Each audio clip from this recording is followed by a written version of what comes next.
अदा साईं सिंधी लोकगीत जेको ॿुधायां थो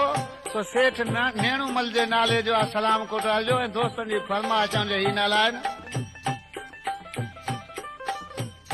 इस्लाम कोट खां सेठ निहाल चंद ऐं कुनरी मां ईसन दास सुनारो ऐं गिरधारी सुनारो उन जा दोस्त। अरे अज उत्तर में गोड़ थी गाजे पर ककर कयो कारो से तो नेणूमल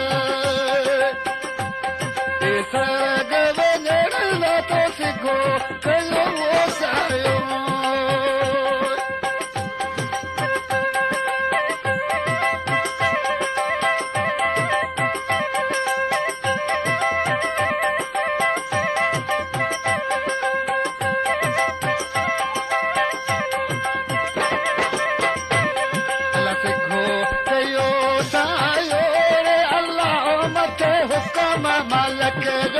आयो से तो नेणूमल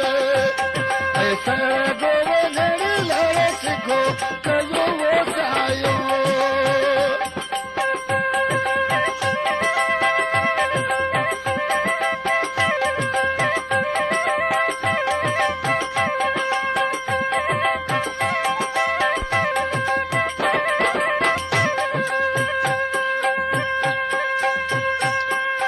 देश उठो परदेश उठो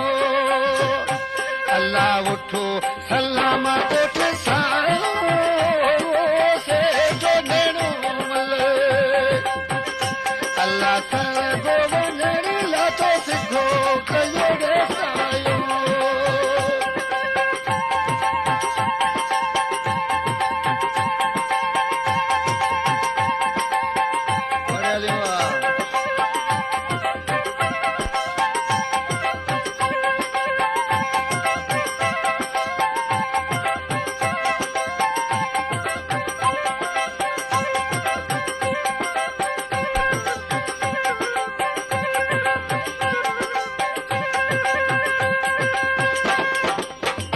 अल्लाह सिखो कयो सायो रे अल्लाह मथे हुकम धणी जो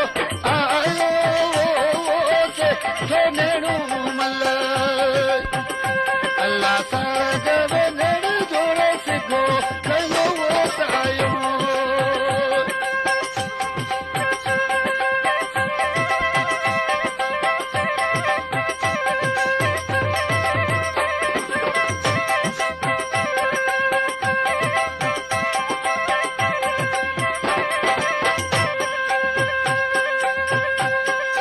देश छॾियो परदेस छॾियो रे अल्लाह छॾियो मंदर मोह चारो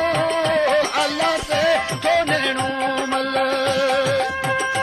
अल्लाह सरगो वञण जो तो सिखो कयो सायो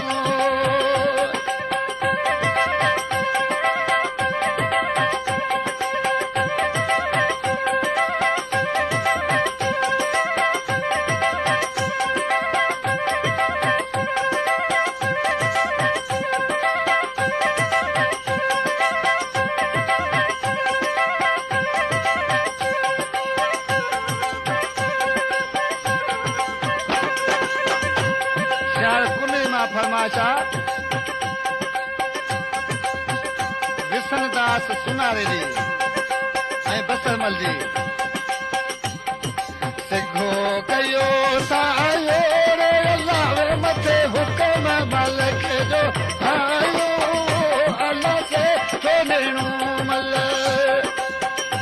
अल्लाह सरगो वञण ला तो सिखो कयो सायो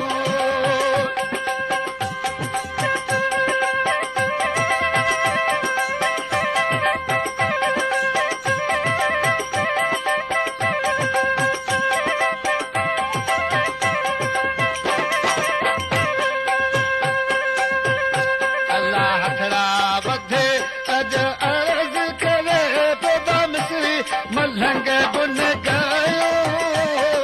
सेठो नेणू मल अल्लाह सग वञण लाइ सिखो त जोड़े सायो